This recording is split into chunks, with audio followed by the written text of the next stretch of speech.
Hello everyone, कैसे हो दोस्तों। आज मैं आपको बताने वाला हूँ, आप सभी लोगों को पता है एमपी सेट का एग्ज़ाम बहुत करीब है ना। बस 2 ही मंथ अप्रॉक्सीमेटली आपके बचे हुए इस एग्ज़ाम के लिए। तो आज हम देखते हैं कि सेट एग्ज़ाम का प्रिपरेशन अगर हमें करना है तो आपको थोड़ी बहुत बेसिक जानकारी होना ज़रूरी है कि भाई सेट एग्ज़ाम का सिलेबस क्या है ना, और कट ऑफ क्या निकलता है एमपी सेट का, मध्य प्रदेश सेट का। तो बस उसी के बारे में हम यहाँ पर बात कर लेते हैं। तो अगर कभी बात की जाए सबसे पहली कि क्या टिप्स मैं आपको अपनी तरफ से देना चाहूँगा, सबसे पहले कि इन 2 मंथ के अंदर आपको करना क्या है। सबसे पहले तो आपको इम्पोर्टेंट टॉपिक्स को सिलेक्ट करना है जो कि एग्जाम के पॉइंट ऑफ व्यू से बहुत ज़्यादा इंपॉर्टेंस रखते हैं, है ना। फिर देन हम क्या बात कर सकते हैं कि इंपॉर्टेंट टॉपिक्स जैसे ही आपने निकाले हैं, बट निकालोगे कैसे। आपको पीवाईक्यूज और पेपर एनालिसिस देखना है, पेपर का प्रॉपर तरीके से एनालिसिस करना है और देखना है कि कहाँ कहाँ से इसके क्वेश्चंस आते हैं। प्रॉपर टाइम मैनेजमेंट बहुत ज़रूरी है। जब भी आप क्वेश्चन की प्रैक्टिस करो तो टाइमर लगाकर करो, सेट करो टाइमर्स को, ठीक है। और मोस्टली हाई वेटेज टॉपिक को ही ज़्यादातर फोकस करो, बिकॉज क्योंकि ये टॉपिक्स आपको बहुत अच्छे से नंबर दिला सकते हैं। देन मैं सबसे पहले तो सेट के सिलेबस पर भी जाना चाहूँगा। जैसे कि आप सभी लोगों को पता है पेपर 1 का सिलेबस जो है आपके सामने यहाँ पर देखने को मिलेगा। Teaching aptitude, research aptitude, comparisons, communication, compensation, है ना, logical reasoning, data interpretation, information communication, ICT, है ना, हायर एजुकेशन, ये कुछ हमारा पेपर 1 का सिलेबस हो जाता है। ऑल अराउंड अगर कभी हम बात करें पेपर 2 की, तो पेपर 2 का भी सिलेबस आपको यहाँ पर देखने को मिलेगा, जहाँ पर टोटल हमें 13 यूनिट आती है, जो कि हमारे नेट के ही सिलेबस के साथ थोड़ा सा कुछ मैच करता है।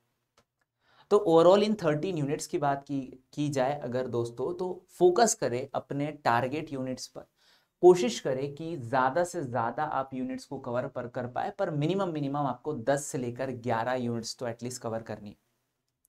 जब आप 10 से लेकर 11 यूनिट्स को कवर कर लेंगे तो फिर फाइनली आपका एग्ज़ाम जो है वो एक बेस्ट स्ट्रैटेजी से हो जाएगा, है ना, क्योंकि कंटेंट आपके पास होना चाहिए और आप श्योर होना चाहिए कितनी यूनिट्स के लिए आप प्रिपेयर कर रहे हैं, तभी ये रूल हमारा लगेगा। एक बात ये भी जान लेनी चाहिए कि सेट एग्जाम का पैटर्न क्या होता है। आप सभी लोगों को ये भी पता होना चाहिए जब भी आप सेट की प्रिपरेशन कर रहे हैं। तो दोस्तों आपके 2 पेपर होने वाले हैं। जैसे फर्स्ट पेपर के अंदर आपको नंबर ऑफ क्वेश्चन 50 मिलेंगे। कितने मार्क्स का क्वेश्चन मिलेगा, तो सर 2 मार्क्स का मिलेगा। टोटल मार्क्स जो है आपके 100 हो जाएंगे। देन अगर number of question second paper की बात करें तो हमें 100 क्वेश्चंस यहाँ पर मिलने वाले, हर क्वेश्चन 2 मार्क्स का होगा। टोटल हमारा जो मार्क्स शेड्यूल है वो 200 का होने वाला है। देन कट ऑफ की अगर बात करूं तो आप सभी लोगों को यहाँ पर पता होगा ओवरऑल लाइफ साइंस का 2023 का जो कट ऑफ था अनरिजर्व कैटेगरी का 143, ओबीसी का 72 था, एससी का 103 मार्क्स था, एसटी का 131, और ऑल ईडब्ल्यूएस का 33, जो कि ऑल अराउंड मार्क्स यहाँ पर देखे गए।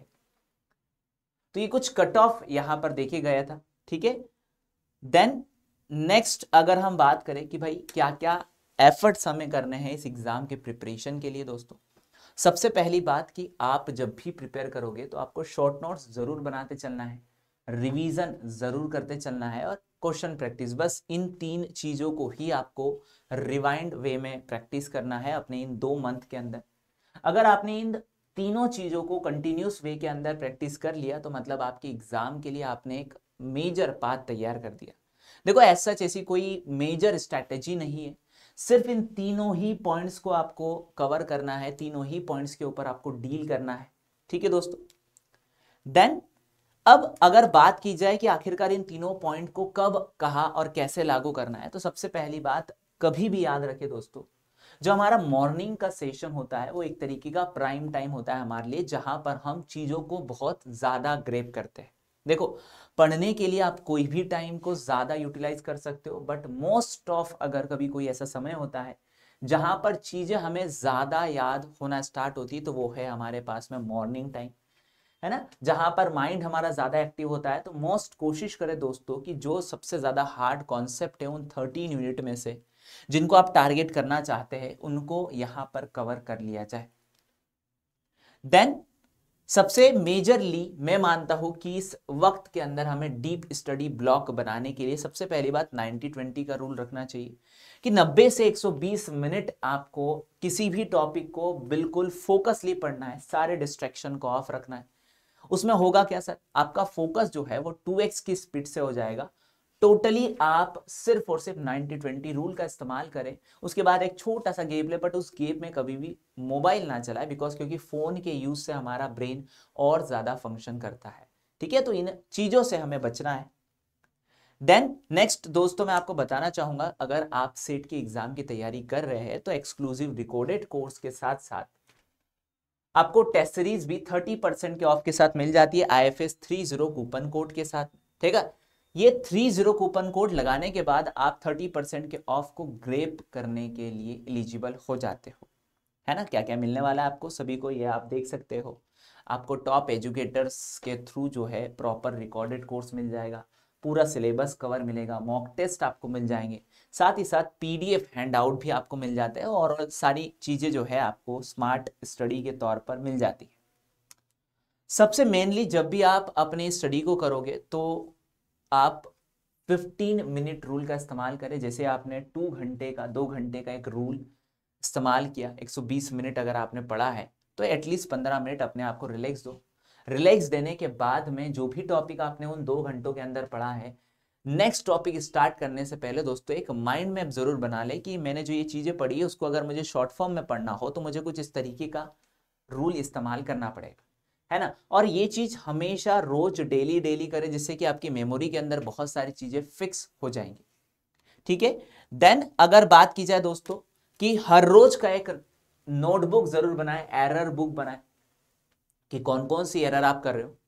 मॉक टेस्ट देना बहुत जरूरी है और मिस्टेक को मेंटेन करना बहुत जरूरी है। सबसे अच्छी बात मैंने अपनी लाइफ में एक चीज सीखी है कि आपको नया कुछ नहीं सीखना है, आप जो चीज करते आ रहे हो उसमें सिर्फ अपनी गलतियों को ढूंढो और उसको सही करते जाओ। बस लाइफ आपको एक नया रूप जरूर दे देंगी। तो बस ये चीजों को हमें ध्यान रखना है। देन नेक्स्ट मैं बात करूंगा दोस्तों रिवीजन के पैटर्न की। तो दोस्तों रिवीजन का जो एक पैटर्न होता है, मेजरली रिवीजन के अंदर सबसे पहली बात, जब भी आप क्वेश्चन को पढ़ते हो तो उसका पैटर्न समझो। क्वेश्चन की प्रैक्टिस जब आप करते हो तो उसको सॉल्व करने के पीछे मत भागो, उसके कॉन्सेप्ट को समझो कि उसका कॉन्सेप्ट क्या है, और उसके कॉन्सेप्ट को शॉर्ट नोट्स के अंदर आपको लिखना है। शॉर्ट नोट्स क्या बोलते हैं? शॉर्ट नोट्स का मेरा मतलब होता है कि मैं क्वेश्चंस के ऊपर ही बाकी 3 ऑब्जेक्टिव जो रॉन्ग है उसके बारे में इंफॉर्मेशन लिख देता हूं कि वो कब, कैसे और कहां पर करेक्ट हो सकते हैं, क्या कॉन्सेप्ट है उनका, जिसके कारण वो मेरे शॉर्ट नोट्स बन जाते हैं। देन फाइनली जब मैं उसको रिवाइज करता हूं तो बहुत सारी चीजें मुझे याद होती है। देन अगला रिवीजन स्ट्रेटेजी की अगर हम बात करें तो मैं फॉलो करता हूं सेम डे, 1 वीक और 15 डेज का रूल। ओवरऑल यही रूल आप लोगों को भी अप्लाई करना है कि आपको जो भी पढ़ना है सेम डे उसको एक बार रात में रिवाइज करके सोए, हर वीक में उसको पूरी तरीके से रिवाइज करें, एंड देन हर 15 डेज के अंदर उसको एक बार वापस से पढ़े। बस ये रूल अगर आपने आजमा लिया देन आपका एग्जाम फाइनली बहुत अच्छे मार्क्स से क्वालिफाई हो जाएगा। देन दोस्तों मैं आपको ये भी बताना चाहूंगा कि हमारे कोर्सेज के बहुत सारे ऐसे फीचर्स है जो कि आपको अपनी फैसिलिटी को और भी ज्यादा इंप्रूव करने के लिए जरूरी हो जाता है, जहां पर ओवरऑल इंटायर सिलेबस कवर करवाया जाता है, बेस्ट स्टडी प्लान आपको मिल जाता है, किस तरीके से पढ़ना है, कैसे पढ़ना है, कितना पढ़ना है, ये सारी चीजें आपको टीचर्स जो है ये बताते जाते हैं, और किस तरीके से क्वेश्चन की प्रैक्टिस करना है ये भी आपको सभी चीजें हमारे कोर्सेज के अंदर देखने को मिलेंगी। देन दोस्तों अगर आप गेट की प्रिपरेशन कर रहे हैं तो गेट के लिए भी आपको 30% का ऑफ अवेलेबल है। IFS 30 कूपन कोड के साथ आप गेट की भी प्रिपरेशन यहां पर कर सकते हैं।